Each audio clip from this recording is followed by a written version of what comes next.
Hey music fans, as a roadie I had this great opportunity to tour with all these bands. I wrote a book about my experiences on the road and it was the #1 new release on Amazon and Bios and it's now sold millions of copies on Kindle. I'm Joel Roadie and this is my podcast, Party Like a Rock Star.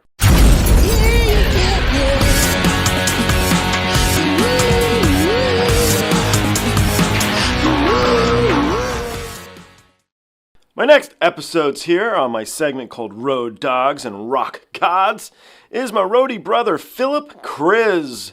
He is a roadie, or an ex-roadie as well. I don't think he tours anymore. He's writing books. But he has toured with Paul Simon, Carrie Underwood, Guns N' Roses, Queen with Adam Lambert, Kiss, Justin Timberlake, Green Day, and Jay-Z. He recently wrote a book called The Roadie Cartel. You guys can pick it up on Amazon if you want to. He's going to be coming out with an audiobook soon, if it's not released by the time I release these. But you can find that on the Amazon link too. Phillip's a bro. I enjoy his company. Many of us fellow roadies are proud of him for writing this book. I hope you guys check it out and I hope you guys enjoy it. We're going to jump into a bunch of episodes with him. We'll see what he does and doesn't like. Hopefully he likes a lot of the music that we all like too. But we'll see what happens. I want to throw a shout out, a thank you to the people at Unite Food. They sent me these wonderful protein bars here, and I have tried a couple. I really enjoyed them. Thank you. It is a woman-owned company, so I'm proud of these ladies for creating something really good to eat. I encourage you guys to check it out. Also, if you guys watch my podcast regularly, you know I kind of like to wear hoodies. I wear a lot of hoodies. One Golden Thread is a company I love. They sent me shirts, and I was wearing those shirts regularly during the summer. Now during the winter, I've been wearing this. They just sent me this. It's an awesome hoodie. Thank you, people at One Golden Thread. You guys can read more about their products at onegoldenthread.com. I encourage you truly to do so. They're a great company. They do a lot of good stuff too. Anyway, let's jump into this and let's see what Phillip here has to say. All right, it's good to see you. I just got my Institution just dropped off at my house. You told me you had a drink, so I'm gonna open up my Institution beer. I like these guys, so they're cool. Awesome. So anyway, what we were talking about real quick was you told me you haven't released your audiobook yet. You're going to be releasing it, and I recorded mine. It sucked. It was so much work. It was so hard. So did you narrate it or? Absolutely not. No one wants to listen to this voice for longer than whatever this interview is going to be. So I actually hired a female actress and a male actor to do the voices. And I was actually listening to the car today. Super rad. It's going to be cool. She has that Jersey punch. He has that like really good emotion. So it's going to be good. Do you have a Czech background or? Yeah, so I'm actually Czechoslovakian, Spanish, and Mexican. Oh wow! All right. Yeah, so I'm gonna play a Mexican band for you. Oh, all right. I'm stoked. Yeah. I grew up. Everybody used to call me Chex-Mex when I was younger, so that was one of my nicknames. It could be worse. It could be way worse. All right, let's get into it here. Have you ever heard of a band by the name of Nightwish? No. Okay, cool. I don't think I have, yeah. Okay, so they're other nights, but not Nightwish. Okay, all right. So they're out of Europe. They're from Finland, and so I've become this very big fan. I just think they're really good. So I chose a track called Nemo. It's difficult to choose tracks. Like the fish?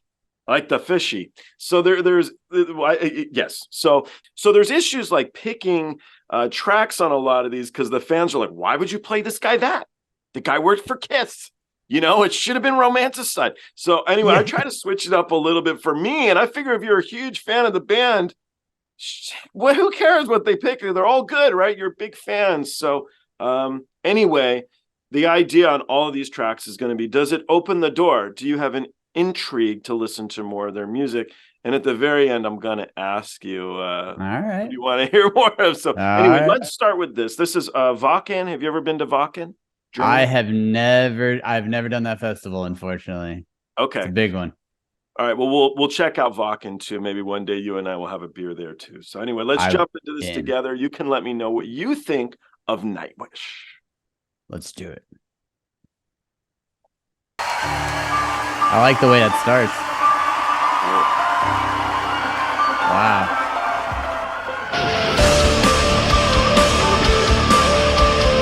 Big drums.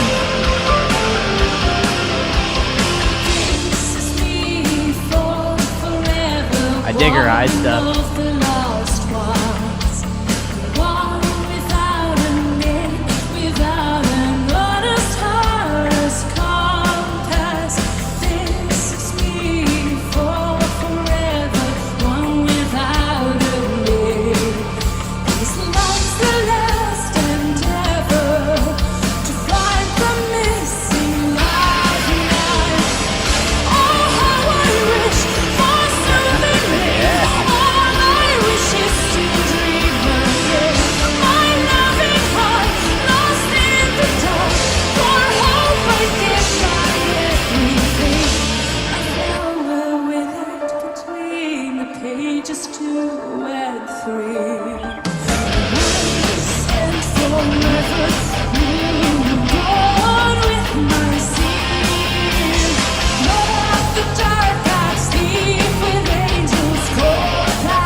Yes.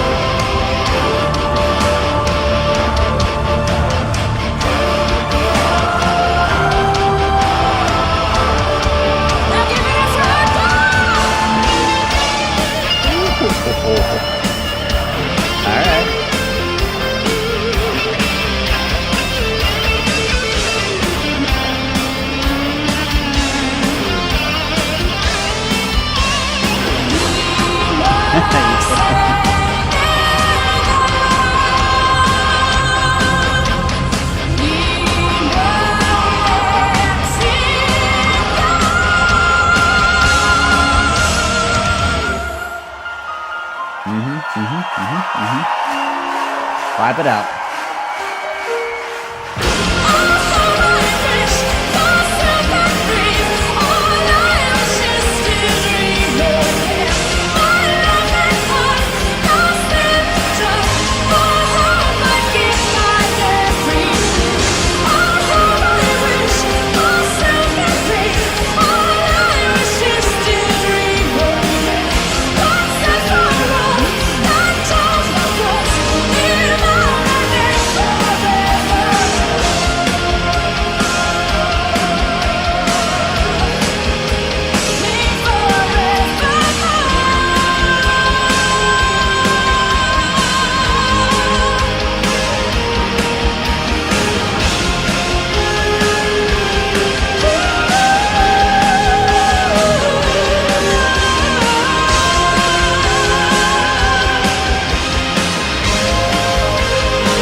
All right, Mr. Mayor, how did it look? The lights are good, right? Lights are on point, man. They definitely were in the right slot in that festival. Always more important than the sound, guys. I always walked away humming the lighting plot. All right, no, honestly, what did you think? What did you like? At first, I was a little taken back by the big organ-looking thing in front of that dude's keyboard. But then when those riffs hit, I was like, all right, I'm in. This is not your 4 o'clock or 2 in the afternoon slot. This is a band to pump up the headliners. Yeah, they were good. Yeah. Yeah, they're very big in Europe, and I wish I they can see would why. cross over a little bit more here, but such cool stuff. So the organ player is the one who writes the music, actually. That makes sense. Yeah, he had the biggest set. The flute guy was my next favorite. He's The badass. Troy. Yeah, he's great. It at first reminded me of those CDs that were sold out in front of malls. Where like they had Oh, like yeah. the flute players Yeah, they were and always Peruvian, too. I don't yeah. I think South Park did an episode about them. know. In the great words of South Park. Do you play anything or? Man, I played the violin and the bass when I was a kid, and then I gave it all up for skateboarding and chicks, and then I was a roadie, so it all worked out. It all worked out. All right, good, good, good. So, the first thing to suck you in was the organ. Yeah, that was good. I mean, she definitely had some pipes on her. Like she did a great job singing. Like it definitely sounded like a European metal, like good songs, like good chord like progression, I guess you could say. Like like the way that it was broken down got the crowd. Like obviously they were crowd surfing and stuff, but Yeah. the organ that sold me. And any live, all the live stuff. I love live footage. Yeah. I think live footage always, especially at European festivals, the best. They're like kernels in time, just captured. It's so cool. Perfect. So if you were going to run a cartel, would this be a good band to smuggle Absolutely stuff? not. They probably be the least ones that I was looking at. So if I was the popo, I think any band could do it, to be honest. But I they don't think wouldn't. These guys wouldn't. These are good guys. great guys. Great humans here. Let's jump down to Mexico to some do it. young ladies who are sisters that might be more Okay. cartel friendly. All right.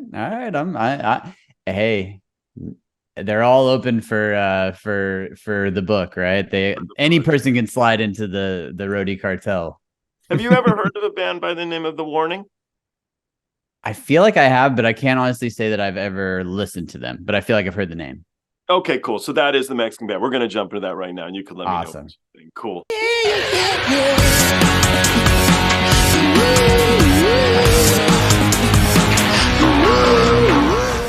Hey, the podcast is over. What are you still doing here? Well, while you're here, like and subscribe. Thanks.